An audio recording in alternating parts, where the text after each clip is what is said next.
ఈరోజు మట్టిగడ్డ మాణిక్యం గడ్డ మన ముఖ్యమంత్రి పుట్టిన గడ్డ వనపర్తి ప్రాంతం మరి పాలమూరు గడ్డ నుంచి అశేషంగా తరలి వచ్చిన మా అక్క చెల్లెళ్లకు అన్న తమ్ముళ్లకు పెద్దలందరికీ మరి మహబూబ్నగర్ గడ్డ నుంచి పాలమూరు గడ్డ నుంచి వెనుకబడ్డ జిల్లా నుంచి ఈ రాష్ట్రాన్ని ఏలుతూ ఈ దేశంలో ఈ రాష్ట్రం యొక్క ఘనకీర్తిని మరి ముందుకు తీసుకెళ్తున్నటువంటి మన ముఖ్యమంత్రి గారికి మన డిప్యూటీ సీఎం గారికి మన జూపల్లి కృష్ణారావు గారికి మన స్థానిక ఎమ్మెల్యే మేఘారెడ్డి గారికి మన ఎంపీ మల్లురావు గారికి వేదిక మీద ఉన్న పెద్దలందరికీ హృదయపూర్వక నమస్కారాలు ధన్యవాదాలు।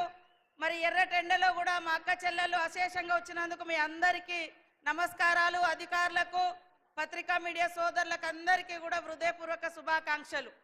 ఈరోజు మా అక్కలందరూ ఆలోచించాలి, గత 14 నెలల నుంచి అధికారానికి వచ్చిన క్షణం నుంచి మా ఆడబిడ్డల యొక్క ఆర్థిక స్థితిగతులను ఏ రకంగా మెరుగుపరచాలి, మార్పు తీసుకురావాలి, వీళ్లను లక్షాధికారులుగా కోటీశ్వర్లుగా ఎలా చేయాలనేటువంటి ఉద్దేశంతో ప్రతి క్షణం ప్రతి నిమిషం మీ యొక్క సోదరుడు మీ అందరి అభిమాన నాయకుడు మా అందరి నాయకుడు మా అందరి మరి సోదరుడు రేవంత్ రెడ్డి గారు నిరంతరం ఆలోచన చేసి ఎక్కడ ఏ బిజినెస్ ఉన్నా అందులో మహిళల్ని ముందంజలో ఉంచాలి, ఒక కుటుంబంలో ఆడవాళ్ళు అభివృద్ధి చెందితే ఆ కుటుంబం అంతా అభివృద్ధి చెందుతుంది, తద్వారా ఆ ప్రాంతం అంతా కూడా బాగుంటది అనే ఆలోచనతోటి దాదాపుగా వడ్డీ లేని రుణాలు ఈ రోజు వరకే 21,000 కోట్ల రూపాయలు రాష్ట్ర వ్యాప్తంగా ఇవ్వడం జరిగింది। మేము అనుకున్న లక్ష్యాన్ని ఇప్పటికే రీచ్ అయినాం, కంప్లీట్ చేసినాం। మహిళలు ఈరోజు పెట్రోల్ బంకులు ఓపెన్ చేస్తున్నారు, మహిళలు ఈరోజు మరి ఇందిరా మహిళా శక్తి క్యాంటీన్లు నడుపుతున్నారు, మహిళలు ఈరోజు సోలార్ విద్యుత్ ప్లాంట్లు నడుపుతున్నారు, రేపటి నుంచి బస్సులు కూడా మీ చేతిలోనే ఉండబోతున్నాయి।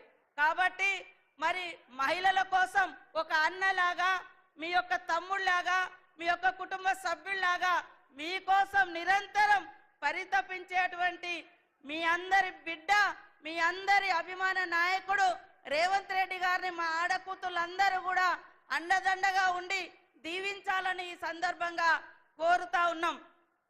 మార్చి 8వ తారీఖు నాడు మరి హైదరాబాద్లో కూడా పెద్ద ఎత్తున మహిళలతో మీటింగ్ పెట్టడం జరుగుతూ ఉంది।